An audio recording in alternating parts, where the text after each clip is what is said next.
सर्वसामान्यांच्या हक्काचा आवाज जागर जनस्थान।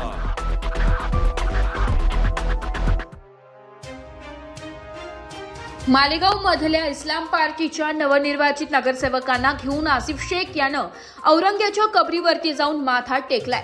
एक धार्मिक यात्रा असल्याने सांगणाऱ्या या लोकांच्या निष्ठा या औरंगजेबांच्या पायाशी आहे। ज्या औरंगजेबाने धर्मवीर छत्रपती संभाजी महाराजांचा छळ करून हत्या केली, जो औरंग्या महाराष्ट्रद्रोही आहे, ज्या औरंगजेबाने महाराष्ट्रामधल्या जनतेचा, हिंदुस्थानच्या जनतेचा धार्मिक असहिष्णुतेमुळे अनन्वित छळ केला, तर औरंगजेब ज्यांचा हिरो असे ते भारताचे कधीच नसू शकतील। भारताची राष्ट्रीय प्रतीक तिरंगा झेंडा, भारताचा राष्ट्राभिमान याबाबत आदर बाळगू न शकणाऱ्या या लोकांनी औरंगजेबाच्या कबरीवरती जाऊन माना टेकून महाराष्ट्राला पार्श्वभाग दाखवणे हा आमचा अपमान आहे। महाराष्ट्राची जनता या औरंग्याप्रेमींच्या पार्श्वभागावर लाथ घातल्याशिवाय राहणार नाही, असे सहमुख्य प्रवक्ता भारतीय जनता पार्टी महाराष्ट्र प्रदेश अजितजीत चव्हाण यांनी म्हटलंय। मालेगावच्या इस्लाम पार्टीनं निवडणुकीमध्ये विजय मिळवल्यानंतर औरंगजेबाच्या मजारीवरती जाऊन महाराष्ट्राला वाकुल्या दाखवण्याचा प्रयत्न केलेला आहे। उत्तर महाराष्ट्रामध्ये एका ठिकाणी अतिशय कॉन्सन्ट्रेटेड मतदान झाल्यामुळं धुळ्याची लोकसभा भारतीय जनता पार्टीनं गमावली। ती जागा होती मालेगावची। मालेगावमध्ये इस्लाम पार्टीची स्थापना झाली। या इस्लाम पार्टीच्या स्थापनेनंतर सातत्यानं आम्ही असं म्हणत होतो की यांच्या निष्ठा या हिंदुस्थानच्या झेंड्याशी, राजमुद्रेशी आणि हिंदुस्थानच्या अस्मितेशी या असूच शकत नाहीत, कारण MIM सारख्याच या सुद्धा रजाकारांच्या अवलादी आहेत।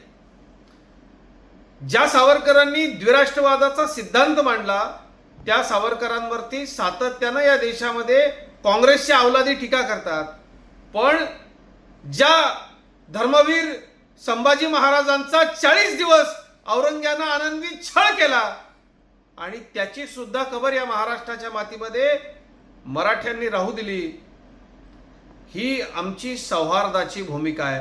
पण सातत्यानं छत्रपती संभाजी महाराजांची हत्या करणारे हे लोक फक्त आणि फक्त आपल्या धर्माशी एकनिष्ठ आहेत।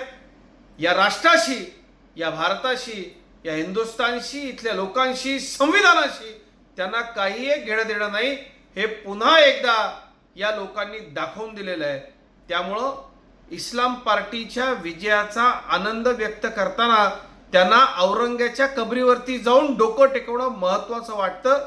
महाराष्ट्राला औरंगजेबाच्या कबरीवरती आपलं डोकं टेकून पार्श्वभाग दाखवणाऱ्या हरामखोरांनो, तुमच्या ढोणावर लाथा घातल्याशिवाय या महाराष्ट्रातली जनता घातल्याशिवाय राहणार नाही। ज्या पद्धतीनं या इस्लाम पार्टीनं छत्रपती संभाजी महाराजांची हत्या करणाऱ्या औरंगजेबाच्या मजारीवरती जाऊन जल्लोष केलेला आहे, याचं उत्तर आम्ही निश्चित देऊ। जागर जनस्थानसाठी प्रतिनिधी संदीप नवसे, नाशिक। सर्वसामान्यांच्या हक्काचा आवाज जागर जनस्थान।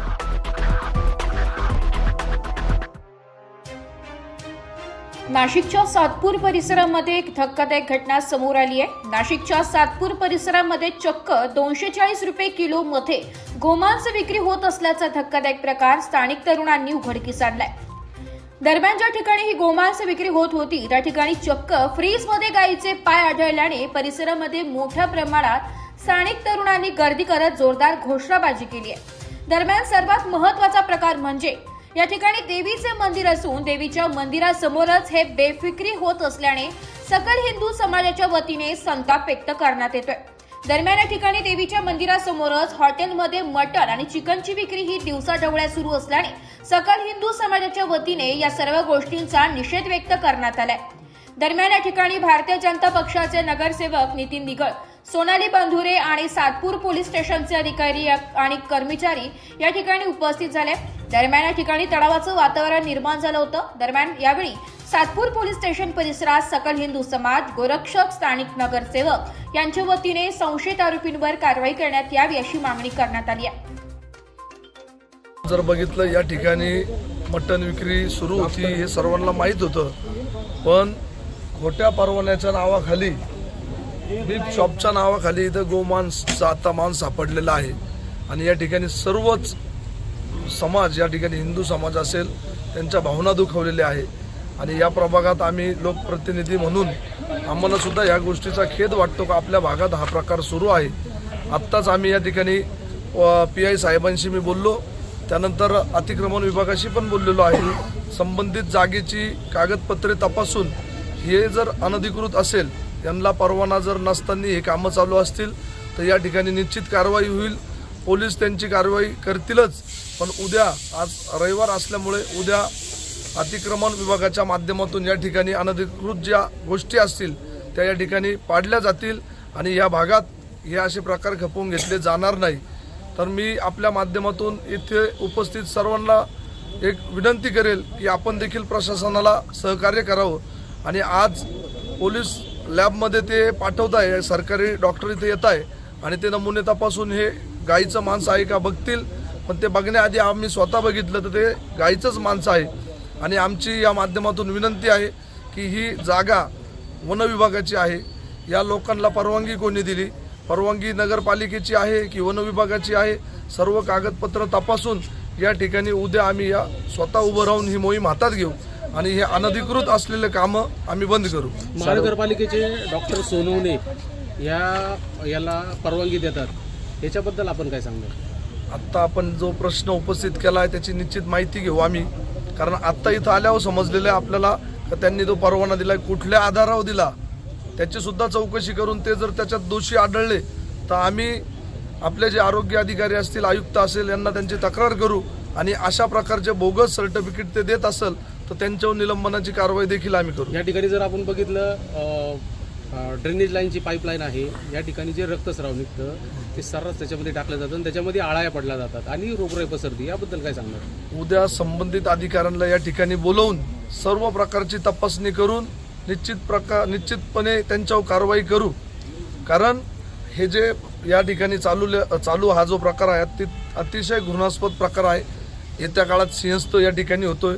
त्र्यंबकेश्वर रोड म्हणून आपण या रस्त्याला बघतो, शेजारी आपलं आराध्य दैवत देवीचं मंदिर देखील आहे आणि अशा ठिकाणी असे प्रकार होत असेल तर आम्ही सहन करणार नाही. आजचा जो प्रकार आहे गोमांस विक्रीचा, हा सातपूर शहरामध्ये अशा अनेक दुकानं आहेत. या अनेक दुकानांमध्ये हिंदू धर्मातले लोक झोपलेले आहेत. हे सर्व जेवढे हिंदू सैनिक आलेले आहेत हे शहरातून आलेले आहेत, इथले सातपूर शहरातले नाही आहेत. काय तर प्रशासनाने इथल्या हिंदू समाजाच्या लोकांनी एक जागरूकता निर्माण करायची आहे का आपल्या शहरामध्ये मंदिराच्या शेजारीच गोमांस विक्री होते, याच्यावर कुठल्याच हिंदूची प्रतिक्रिया नाही आहे. आणि एवढे हिंदू आहेत का ह्या हिंदूंनी यांच्या समोर मंदिरासमोर विक्री होत आहे तरी झोपलेले लोक आहेत. तुम्ही ह्या झोपलेल्या लोकांना जागा करा आणि या प्रशासनाला एक विनंती आहे का इथं जो गोमांस विक्रीचा व्यवसाय आहे सातपूर शहरामध्ये, इथेच नाही सातपूर शहरातले जेवढेही दुकान आहेत हे दुकानं तात्काळ बंद करण्यात यावी, अन्यथा आम्ही कायदा हातात घेऊ.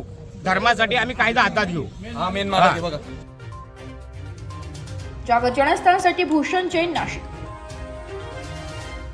सर्वसामान्यांच्या हक्काचा आवाज, जागर जनस्थान.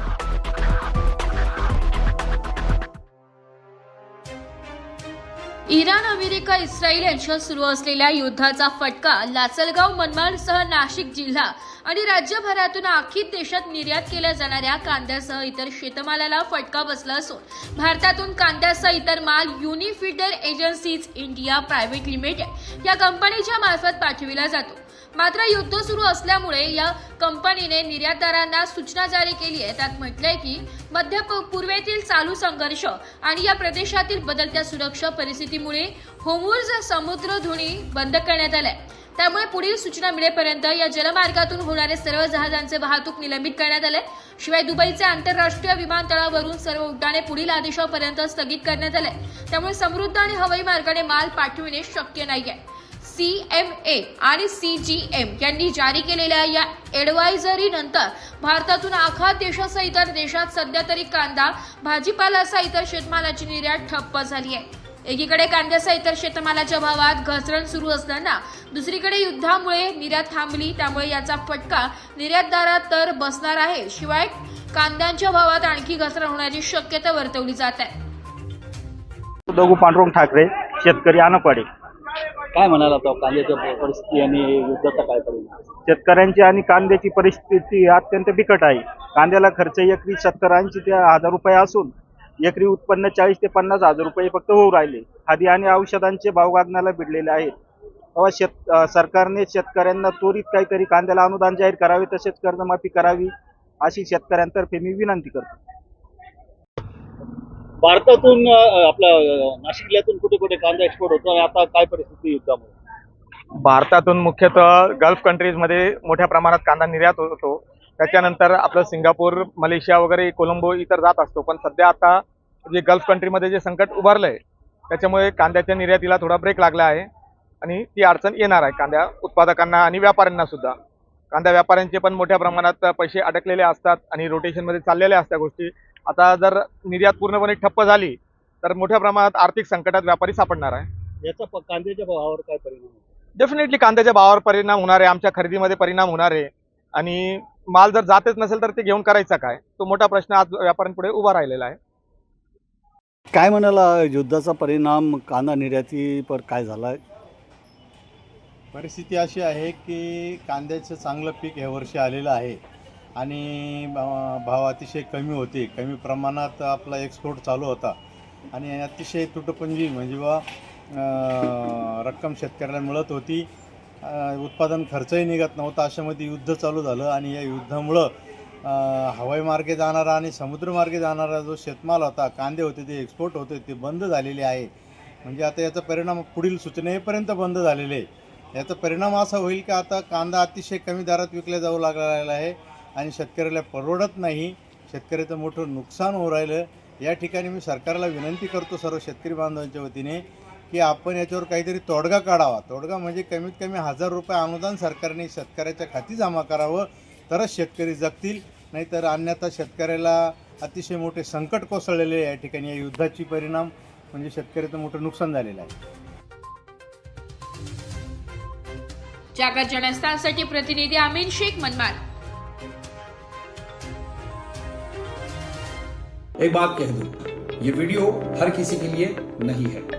अगर आप सोचते हैं कि आप YouTube देखकर ट्रेडिंग सीख जाएंगे तो ऑनेस्टली ये वीडियो आपके लिए नहीं है. ट्रेडिंग सिर्फ एक बाय सेल का गेम नहीं है. यहाँ पर चाहिए डिसिप्लिन, रियल नॉलेज और पेशेंस. आपको नॉलेज रील्स से नहीं, ट्रेनिंग से मिलता है और हम उन्हीं के लिए हैं जो ट्रेडिंग सीखना चाहते हैं. प्राइस, एक्शन इंडिकेटर और इमोशन कंट्रोल हम आपको सिखाना चाहते हैं. हमारी ट्रेनिंग शुरू होती है सिर्फ 5000 से. ऑफलाइन और ऑनलाइन दोनों ऑप्शंस में आप ट्रेडिंग सीख सकते हैं.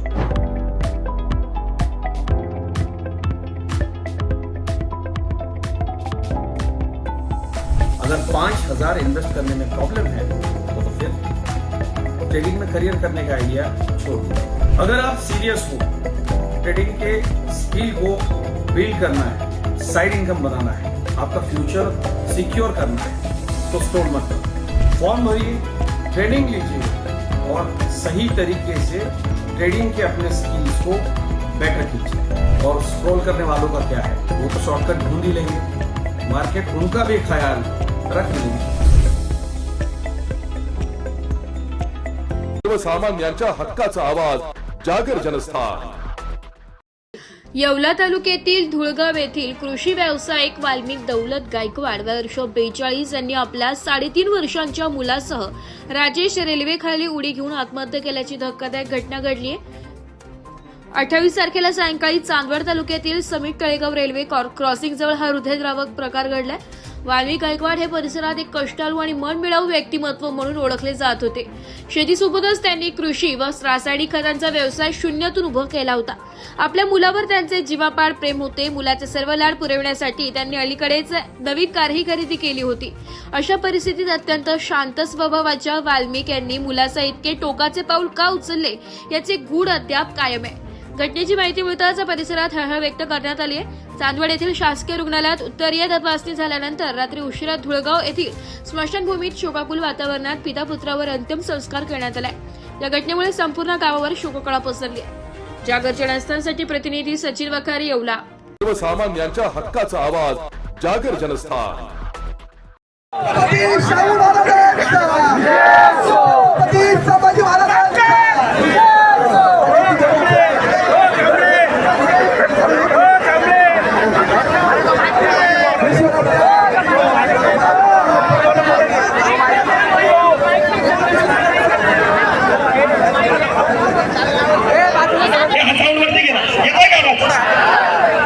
सर्वांना सविनय जय भीम.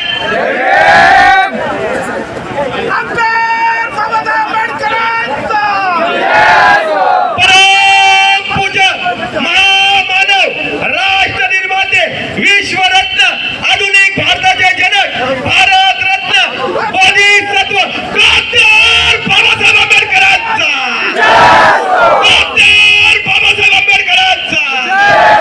बोलो बोलो जोर से बोलो, ताकत से बोलो, स्वाभिमान से बोलो. अरे सीना हमारा फौलाद है, अरे सीना हमारा फौलाद है. विश्व महामानव डॉक्टर बाबासाहेब आंबेडकर सार्वजनिक जयंती उत्सव समिती, या समितीचे अध्यक्ष, उपाध्यक्ष, कार्याध्यक्ष, सरचिटणीस, खजिनदार, सहखजिनदार. सर्वप्रथम सहखजिनदार सार्वजनिक जयंती उत्सव समिती महामानव डॉक्टर बाबासाहेब आंबेडकर यांची 135वी जयंती. नाव सांगा समीर भाई. आकाशजी खैरनार या ठिकाणी सहखजिनदार आकाश भाऊ खैरनार, एका जोरदार टाळ्या होत्या. खजिनदार पदासाठी कैलास भाऊ वानखेडे यांची या ठिकाणी खजिनदारपदी निवड झालेली आहे. त्यानंतर सरचिटणीसपदी शुभम पगारे यांची एकमताने या ठिकाणी निवड झालेली आहे.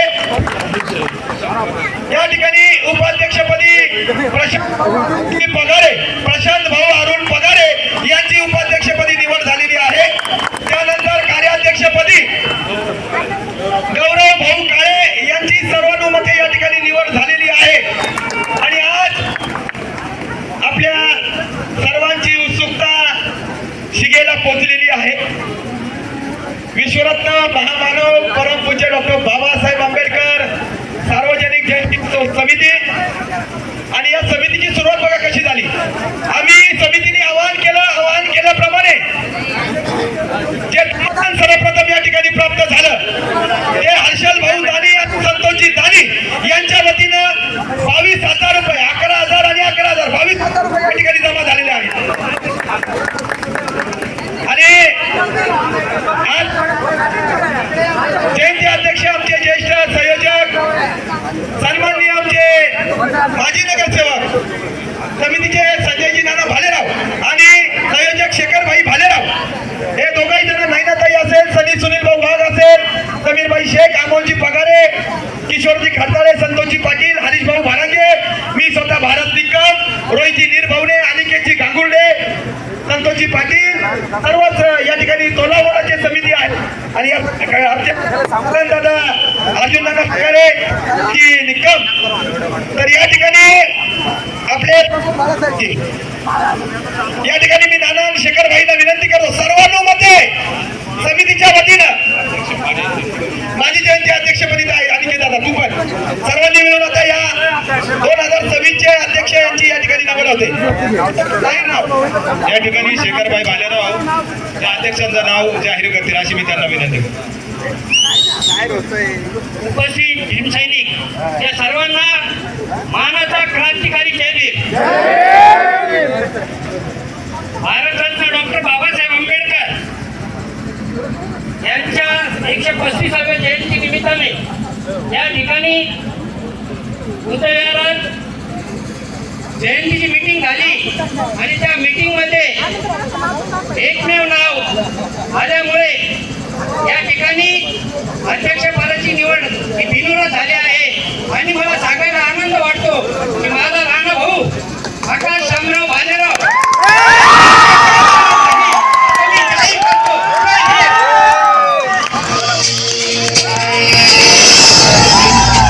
जय भीम जय भीम जय भीम, बोला जय भीम जय भीम जय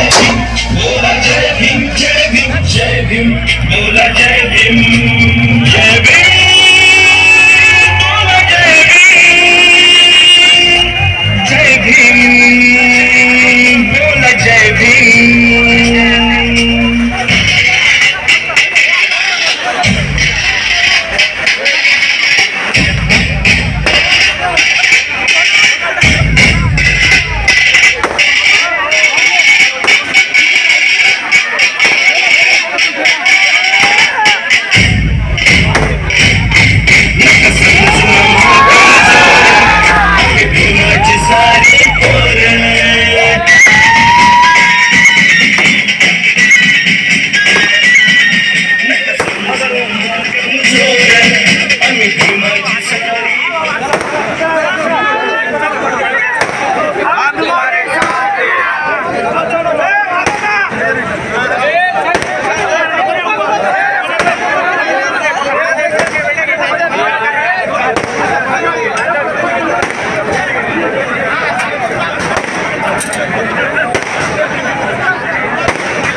सर्वसामान्यांच्या हक्काचा आवाज जागर जनस्थान. साताऱ्यात मध्यरात्री घडलेल्या एका मोठ्या दरोड्याचा छडा लावण्यात धुळ्याच्या शिरपूर शहर पोलिसांना मोठे यश आले. काल 27 फेब्रुवारीच्या मध्यरात्री 12 वाजेच्या दरम्यान साताऱ्याहून मुंबई पुण्याकडे सोन्याचे पार्सल घेऊन जाणाऱ्या कुरिअर कर्मचाऱ्यांना अडवून 5 दरोडेखोरांनी तब्बल 21 तोळे सोने लुटले होते. हे दरोडेखोर एका पांढऱ्या रंगाच्या कारमधून पसार झाले. या घटनेची माहिती मिळताच सातारा पोलीस अधीक्षकांनी तातडीने धुळे पोलिसांशी संपर्क साधला. एका बाजूची काच फुटलेली पांढरी कार धुळ्याच्या दिशेने येऊ शकते ही माहिती मिळताच धुळे पोलिसांनी कोणतीही वेळ न दवडता मार्गावर तात्काळ नाकाबंदीचे आदेश दिले. 2 जिल्ह्यांच्या पोलिसांमधील या उत्तम समन्वयामुळेच पुढचा थरार पाहायला मिळाला. या माहितीच्या आधारे शिरपूर शहर पोलिसांनी अत्यंत सतर्कता दाखवत टोल नाक्यावर सापळा रचला. मात्र पोलिसांची नाकाबंदी पाहून या दरोडेखोरांनी टोल नाका चुकून शिरपूर गावातील रस्त्याने पळ काढण्याचा प्रयत्न केला. यावेळी एका संशयित पांढऱ्या स्विफ्ट कारचा पोलिसांनी फिल्मी स्टाईलने पाठलाग केला आणि स्वतःची जोखीम पत्करून मध्य प्रदेशातील ग्वाल्हेर येथील 5 तरुण आरोपींच्या मुसक्या आवळल्या. त्यांच्याकडून लुटलेले सर्व सोडे आणि गुन्ह्यात वापरलेली कार जप्त करण्यात आलेली आहे. या धडक आणि यशस्वी कारवाईबाबत शिरपूर शहर पोलीस ठाण्याचे पोलीस निरीक्षक किशोर कुमार परदेशी यांनी सविस्तर माहिती दिली आहे. जागर जनस्थानसाठी प्रतिनिधी रूपक बिरारी, धुळे. सातारा शहरामध्ये काल रात्री 12 वाजेच्या सुमारास 2 छराप्यांना 5 दरोडेखोरांनी पांढऱ्या रंगाच्या कारमध्ये येऊन त्यांच्या ताब्यातील सुमारे 21 तोळे सोने दरोडा टाकून लुटून नेल्याबाबत वरिष्ठांकडून आम्हाला नाकाबंदी लावण्याबाबत कळवण्यात आलेले होते. याबाबत आम्ही शिरपूर शहर पोलिसांचा डीबी स्टाफ हा शिरपूर टोल नाका येथे पाठवून सदर संशयित गाडी मिळून आल्याने सदर 5 आरोपी व संशयित गाडी व त्यांनी दरोडा टाकून लुटून नेलेले 21 तोळे सोने हे जप्त करण्यात आले आहे. सदर कामगिरीसाठी आम्हाला पोलीस अधीक्षक श्री धिवरे साहेब, ॲडिशनल SP श्री देवरे साहेब, SDPO श्री गोसावी सर यांचे मार्गदर्शन लाभलेले आहे. Thank you. एक बात कह दूं, ये वीडियो हर किसी के लिए नहीं है. अगर आप सोचते हैं कि आप YouTube देखकर ट्रेडिंग सीख जाएंगे तो ऑनेस्टली ये वीडियो आपके लिए नहीं है. ट्रेडिंग सिर्फ एक बाय सेल का गेम नहीं है. यहाँ पर चाहिए डिसिप्लिन, रियल नॉलेज और पेशेंस. आपको नॉलेज रील्स से नहीं ट्रेनिंग से मिलता है और हम उन्हीं के लिए हैं जो ट्रेडिंग सीखना चाहते हैं. प्राइस, एक्शन इंडिकेटर और इमोशन कंट्रोल हम आपको सिखाना चाहते हैं. हमारी ट्रेनिंग शुरू होती है सिर्फ 5,000 से. ऑफलाइन और ऑनलाइन दोनों ऑप्शंस में आप ट्रेडिंग सीख सकते हैं.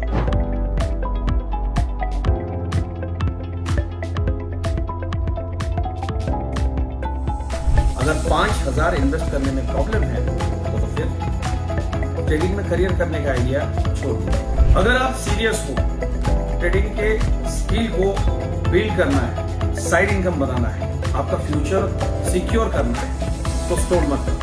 फॉर्म भरिए, ट्रेनिंग लीजिए और सही तरीके से ट्रेडिंग के अपने स्किल्स को बेटर कीजिए. और स्क्रॉल करने वालों का क्या है, वो तो शॉर्टकट ढूंढ ही लेंगे. मार्केट उनका भी ख्याल रखें। सर्वसामान्यांच्या हक्काचा आवाज जागर जनस्थान।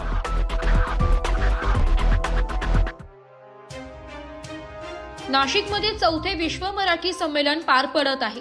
गेल्या 4 दिवसांपासून नाशिकमध्ये विश्व मराठी संमेलनासाठी देशासह प्रदेशातून देखील मराठी भाषिक या संमेलनात सहभागी झाले। दुबईमध्ये विविध क्षेत्रात काम करणारे तब्बल 34 भारतीय मराठी नागरिक विश्व मराठी संमेलनासाठी नाशिकला आले असताना ते सध्या सुरू असलेल्या इराण-इस्रायल युद्धजन्य परिस्थितीमध्ये नाशिकमध्ये अडकून पडले। लवकरच परिस्थिती निवळेल आणि आम्ही सुखरूप आमच्या कुटुंबियांपर्यंत पोहोचू असा विश्वास दुबईत वास्तव्यासाठी असलेले नाशिकच्या विश्व मराठी संमेलनात आलेले भारतीय नागरिकांनी व्यक्त केलाय। मात्र महाराष्ट्र सरकारने या बांधवांची जबाबदारी घेतली। विश्व मराठी संमेलनात वेगवेगळ्या देशांमध्ये देखील नागरिक आले आहेत। अशा सर्वांची राहण्याची व्यवस्था शासनाकडून करण्यात आली, त्यामुळे कोणीही घाबरून जाऊ नये। सरकार तात्काळ या सर्वांची परत जाण्याची व्यवस्था करेल। मराठी संमेलनात आलेल्या सर्व प्रदेशातील नागरिकांची माहिती आम्ही सरकारपर्यंत पोहोचवत आहोत, अशी प्रतिक्रिया विश्व मराठी संमेलनाचे स्वागताध्यक्ष नितीन ठाकरे यांनी दिली। व्यवस्था काय केली जाते, कारण युद्धजन्य परिस्थितीमध्ये ते लोक अडकून पडलेत। हो, आता कालच माननीय आपले भाषा मंत्री आणि उद्योग मंत्री उदयजी सामंत यांनी काल रात्री जो काही व्हिडिओ दाखवलेला आहे त्याच्यात त्यांनी आवाहन केलेले की या UAE मधून आलेल्या सर्वांनी शांत राहावं, त्यांची सगळी काळजी महाराष्ट्र शासन घेणार आहे आणि त्या पद्धतीने या सगळ्यांना आश्वस्त केलेलं आहे की हे संमेलन संपल्यानंतर ते त्यांच्या गावाला म्हणजे दुबईत जाईपर्यंत जी काही त्यांची जी काळजी आहे ती महाराष्ट्र शासन आणि भारत सरकार घेणार आहे आणि त्या माध्यमातून सर्वजण आता शांत आहेत आणि या संमेलनाचा आस्वाद घेत आहेत। किती लोक आहेत आणि काय कुठून आले होते? UAE मधून 34 लोक आलेले आहेत आणि बाकीच्या काही देशांमधून जवळजवळ 500 ते 600 लोक इथं आलेले आहेत या संमेलनासाठी। कोण कोण आहे त्यामध्ये? काय कोणत्या देशांचे नागरिक आले? विशेषतः Germany, America, England, New Zealand, Switzerland या देशांमधून लोक आलेले आहेत। हे सगळे तिकडचे रिजन मधले आहेत की काही भारतीय? हे सगळे भारतीय, जे भारतीय लोक तिथे जाऊन सेटल झालेले आहेत त्यांच्याकरताच हे विश्व संमेलन आहे की जे परदेशामध्ये असणारे मराठी भाषिक ते इथे यावेत आणि त्यांना उद्योग, साहित्य, कला, क्रीडा या सगळ्या प्रकारांमध्ये सगळ्यांचं एक संमेलन व्हावं आणि विचारांची आदान-प्रदान व्हावी आणि मराठीचा वापर परदेशामध्ये सुद्धा कसा वाढावा, कारण हे सर्व मराठी भाषिक आहेत आणि यांनी त्यांच्या घरामध्ये तरी कमीत कमी घरामध्ये तरी मराठी बोललं पाहिजे, त्यांच्या पुढच्या जनरेशन पर्यंत मराठी भाषा गेली पाहिजे आणि मराठी टिकली पाहिजे। या दृष्टीने हे संमेलन होत आहे। वेगवेगळ्या क्षेत्रातले लोक जे आहेत ते परदेशामध्ये ते संमेलनासाठी आले, हो हो, त्यांची विशेष काही व्यवस्था केली आहे का? कारण आता जे काही संमेलन समारोप होईल त्या लोकांची वेगळी काही व्यवस्था करण्यात येणार आहे का? त्यांना जोपर्यंत सुरक्षितपणे त्यांच्या घरी म्हणजे परदेशात जाता येणार नाही तोपर्यंत त्यांची व्यवस्था इथे हॉटेल्समध्ये करण्यात आलेली आहे आणि त्यांना शासनाने सांगितलेलं आहे की त्यांना घरपोच पाठवण्याची जबाबदारी शासनाने उचललेली आहे। आजच्या समारोपाच्या कार्यक्रमाला कोणकोणते मान्यवर? आजच्या उपमुख्यमंत्री येणारे अशी बातमी आहे। आपले उद्योगमंत्री आणि मराठा भाषेचे मंत्री उदयजी सामंत असणार आहे। त्याचबरोबर महामहिम राज्यपाल महोदय सुद्धा या ठिकाणी येणार आहेत आणि अशा सर्व दिग्गजांच्या उपस्थितीमध्ये हा कार्यक्रम पार पडतोय। त्याचबरोबर भारताचे माजी सरन्यायाधीश भूषणजी गवई हे सुद्धा या ठिकाणी येणार आहेत। संमेलनासाठी UAE वरनं 34 जणांचं डेलिगेशन इथं आलंय आणि इथं आमचा 3 दिवसांपासूनचा खूप छान असा प्रवास आणि खूप छान असे अरेंजमेंट महाराष्ट्र मराठी विभागाने राज्य सरकारने केलेली आहे आणि त्याबरोबरच आम्ही माननीय उदय सामंतजी यांचे धन्यवाद मानतो की सध्याच्या परिस्थितीमध्ये जे काही चाललेलं आहे जगभरामध्ये आणि त्यांनी आम्हाला आमच्या पाठीशी उभं राहण्याचं आश्वासन दिलेलं आहे आणि कालच त्यांचा आमच्याशी संपर्क पण झाला आणि त्यांनी एक पब्लिक नोटही दिलेली आहे। धन्यवाद। आपण सगळ्यांच्या प्रार्थना आणि याच्याने जगामध्ये आणि विश्वामध्ये शांती लाभो आणि हे विश्व एक कुटुंब म्हणून पुढे यावं अशी प्रभूचरणी आणि इथल्या त्र्यंबकेश्वराचरणी प्रार्थना करतो। धन्यवाद। व्यवस्था होती आम्ही 3 दिवसांसाठी या संमेलनासाठी चालू होतो आम्ही शुक्रवारी सकाळी मुंबईला पोहोचलो आणि त्यानंतर आज रात्री आमची 5 वाजेची सकाळची फ्लाईट होती 2 तारखेला. आत्ता तरी आमची फ्लाईट ऑन टाइम दाखवते आहे, पण मीडिया रिपोर्ट्सनुसार आत्ता एअरस्पेस बंद आहे. त्यामुळे आम्ही पुढची जी काही व्यवस्था आहे त्याची वाट बघतोय. भारतीय दूतावास, UAE आणि महाराष्ट्र सरकार यांचे प्रतिनिधी आमच्याशी संपर्कात आहेत आणि त्यांचा आमच्याबरोबर संपर्क असल्यामुळे ते आमच्या पाठीशी आहेत. ऑफिशियल काही अनाउन्समेंट आल्यानंतरच पुढचं पाऊल उचललं जाईल. आत्ता तरी आमचा प्लॅन ऑन आहे की आम्ही मुंबईला जाऊ, कारण की फ्लाईट कॅन्सलेशनचा तसा मेसेज आमच्याकडे नाहीये. पण मीडिया आणि एव्हिएशन आणि तिथल्या लोकल ऑथॉरिटीजकडनं फ्लाईट्स बंद आहेत. त्यामुळे आम्ही आत्ता वाट आणि वेट अँड वॉचच्या भूमिकेत आहोत. लवकरच सगळं निवळेल अशी आम्हाला अपेक्षा आहे. मुंबई विमानतळावरून काल रात्रीपासूनच सर्व आंतरराष्ट्रीय उड्डाणं हे रद्द करण्यात आलेली आहेत. त्या संदर्भात रात्रीपासूनच प्रवासी हे विमानतळावरती आहेत, काही ठिकाणी अडकून पडलेले. तुमच्या सरकारच्या वतीने काही व्यवस्था करण्यात आली, विशेष व्यवस्था काही केली, आपली काही मागणी आहे त्याच्यात? आम्ही इथं आहोत आणि आम्हाला दोन्ही सरकारांवर खूप विश्वास आहे आणि दोन्ही सरकार त्या पद्धतीने योग्य पावलं उचलतील हे आम्हाला माहिती आहे. आणि आम्हाला वेळोवेळी प्रत्येक सरकाराकडनं प्रत्येक चॅनलकडनं खूप चांगल्या पद्धतीचे अपडेट्स मिळत आहेत. त्यामुळे आम्ही आश्वस्त आहोत आणि लवकरच आम्ही सगळेजण UAE मध्ये पोहोचू अशी आम्हाला अपेक्षा आहे. UAE चे सिटीजन तुमच्या सोबत आहेत का? सगळे भारतीय काम करणारे आहेत. किती जण आहेत? आम्ही आता 34 जण आलो. UAE चे काही सिटीजन आहेत का तुमच्या सोबत? नाही, सगळे इंडियन, सगळे भारतीय आलेले आहेत, कारण की आपण आता इथं विश्व मराठी साहित्य संमेलनासाठी आलेलो आहोत आणि महाराष्ट्र सरकार आणि राज्य मराठी विभाग यांच्याकडनं आम्हाला आमंत्रण होतं आणि मी इथं आलेलो आहोत. आमचा खूप छान असा अनुभव आहे. सरांचं खूप धन्यवाद देतो की खूप मराठीसाठी ते खूप छान असं काम करतायत आणि आम्हाला अभिमान आहे की अशा पद्धतीचे संमेलन सर तुम्ही करतायत आणि आम्ही नक्कीच येत राहू. धन्यवाद. काय नाही, आता तरी सेफ आहेत ते आणि आम्ही त्यांच्याशी व्हिडिओ कॉलवर बोलतोय, घरी आहेत. आता वीकेंड असल्यामुळे सगळेजण घरातच होते. त्यामुळे अशा काही फॅमिली विखुरल्या आहेत किंवा कोणी दुसऱ्या सिटीमध्ये गेले, कामासाठी जातात वगैरे, अशा तरी आमच्या 34 जणांमध्ये असा काही झालेला नाहीये. त्यामुळे आम्ही आता त्या दृष्टीने तरी पीस ऑफ माइंड आहोत आणि लवकरच परिस्थिती निवळेल याची आम्हाला आशा आहे. थँक्यू. जागर जनस्थानसाठी प्रतिनिधी भूषण जैन, नाशिक.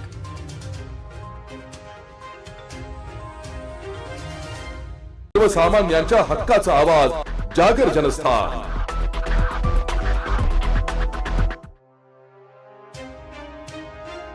धुळे जिल्ह्यातील शिंदखेडा तालुक्यात मुंबई-आग्रा महामार्गावर रविवारी मध्यरात्रीच्या सुमारास कामखेडा फाट्याजवळ हा काळीज पिळवटून टाकणारा अपघात घडला असून यात बीडच्या एका तरुण चालकाचा जागीच मृत्यू झालाय.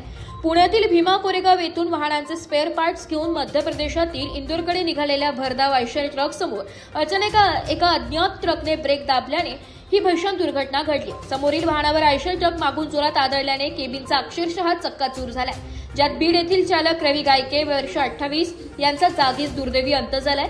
तर केबिनमध्ये झोपलेले सहचालक गणेश भोसले वर्ष 25 गंभीररित्या जखमी झाले असून त्यांना नरळदाना ग्रामीण रुग्णालयात दाखल करण्यात आलंय. विशेष म्हणजे अपघातानंतर समोरील अज्ञात ट्रक चालक जरी वाहन घेऊन पसार झाला असला तरी घटनास्थळी तुटून पडलेला बंपर आणि नंबर प्लेट पोलिसांच्या हाती लागल्याने नरडाणा पोलिसांनी याच महत्त्वाच्या पुराव्यांच्या आधारे अज्ञात चालकाविरुद्ध कायदेशीर फास आवळण्यास सुरुवात केली आहे. भीमा कोरेगांव पुणे से उत्तमपुर जा रही थी गाड़ी, जेडअप इंडिया आयशर ट्रक. एक ड्राइवर जगह पे चले गया, रवि गायके ड्राइवर था, वो जगह पे चले गया. एक ड्राइवर था पीछे सीट पे सोए वाला, उसको जग मार बहुत लगाई उसको. बस उतना हुआ, वो एक ट्रक वाला सामने का ट्रक वाला वो भाग गया. क्या माल भरेगा? अपना केयरिंग बॉक्स कंपनी का ही माल है वो. रात में कितने बजे? 12:30 बजे, रात के 12:30 बजे वो आओ. जागर जनस्थानसाठी रूपक बिरारी, धुळे. सर्वसामान्यांच्या हक्काचा आवाज जागर जनस्थान.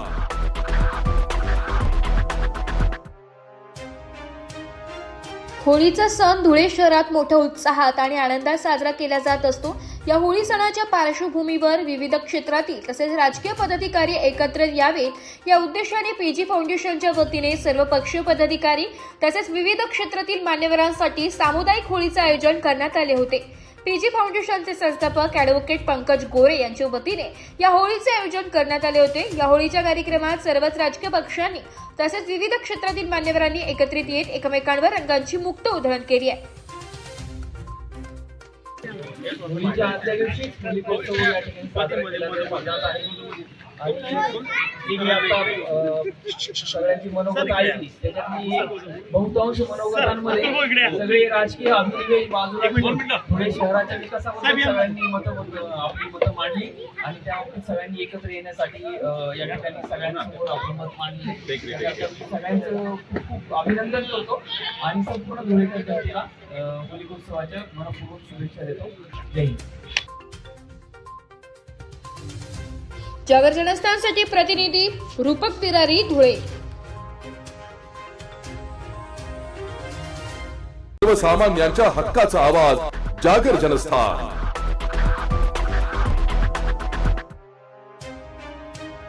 येवला येथील श्री ऋणमुक्तेश्वर महादेव मंदिरात प्रदोष निमित्ताने विविध धार्मिक कार्यक्रमांचे आयोजन करण्यात आले होते. होळीच्या उत्सवाचे औचित्य साधून यंदा महादेवाचा अत्यंत देखणा आणि वैशिष्ट्यपूर्ण शृंगार करण्यात आला. भगवान महादेवाला भक्त प्रल्हाद आणि होलिका माता स्वरूपात सजवण्यात आलं होतं. हा अभिनव शृंगार पाहण्यासाठी भाविकांनी मोठी गर्दी केली होती. सायंकाळी प्रदोष काळात शास्त्रोक्त पद्धतीने महापूजा करण्यात आली. त्यानंतर मंत्रोच्चाराच्या जयघोषात भव्य भस्म आरती संपन्न झाली.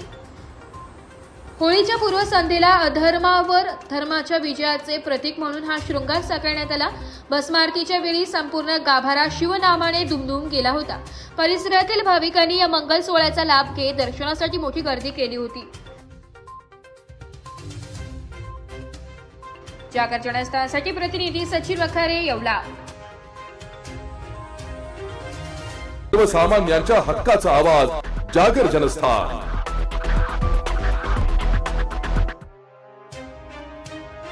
दिंडोरी तालुक्यातील दिंडोरी वणी तसेच प्रत्येक गावात होलिका उत्सव हा उत्साह साजरा करण्यात आलाय. यावेळेस वणी येथे संस्कृती नगर, अष्टविनायक कॉलनी, गजानन नगर, देवी मंदिर चौक, कडककल्ली चौक, पिंपळगाव रस्त्यावरील अनेक चौकात होलिका उत्सव हा साजरा करण्यात आलाय. तसेच तालुक्यातील पिंपरी अंचला येथे संपूर्ण ग्रामस्थ एकत्र येतात. त्यांनी खंडेराव महाराज पटांगणात संपूर्ण ग्रामस्थ व महिला यांनी ज्या ठिकाणी होलिका उत्सव साजरा केला जातो त्या ठिकाणी आरती व वाजंत्रीसह होलिका देवीला प्रदक्षिणा मारून अग्नी प्रज्वलित करण्यात आला. नंतर संपूर्ण गावाने होळीला प्रदक्षिणा घालून गावात सुख शांती नांदू दे व गावातील काम, क्रोध व अहंकाराची होळी होऊ दे, तुमच्या समाविष्ट करून घ्यावी अशी मागणी ग्रामस्थांनी केली आहे. जागर जनस्थानसाठी प्रतिनिधी शामराव सुनने, वणी. सर्वसामान्यांच्या हक्काचा आवाज जागर जनस्थान.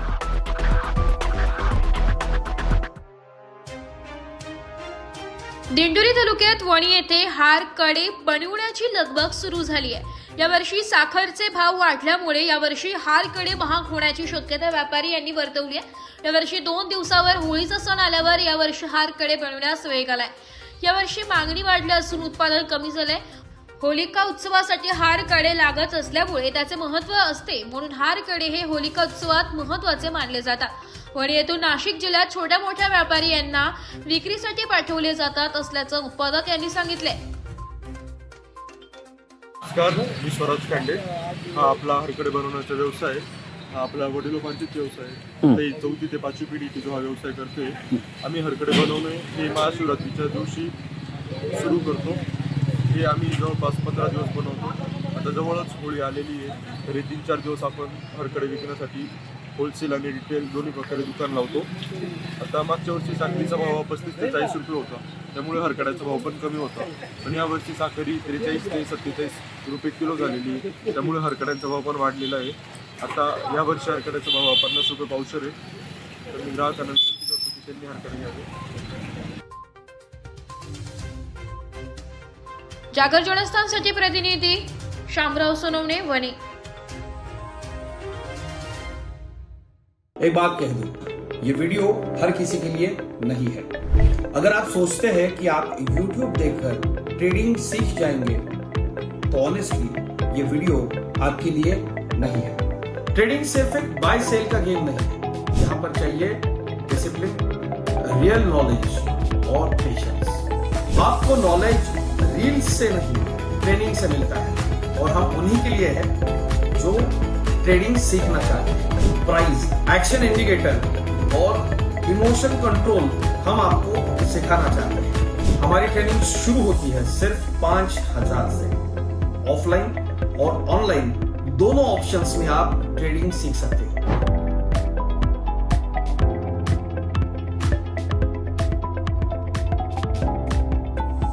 अगर 5,000 इन्वेस्ट करने में प्रॉब्लम है तो फिर ट्रेडिंग में करियर करने का आइडिया छोड़ दीजिए। अगर आप सीरियस हो, ट्रेडिंग के स्किल को बिल्ड करना है, साइड इनकम बनाना है, आपका फ्यूचर सिक्योर करना है, तो स्टॉल मत करो। फॉर्म भरिए, ट्रेनिंग लीजिए और सही तरीके से ट्रेडिंग के अपने स्किल्स को बेटर कीजिए। और स्क्रॉल करने वालों का क्या है, वो तो शॉर्टकट ढूंढ ही लेंगे, मार्केट उनका भी ख्याल रख लेंगे।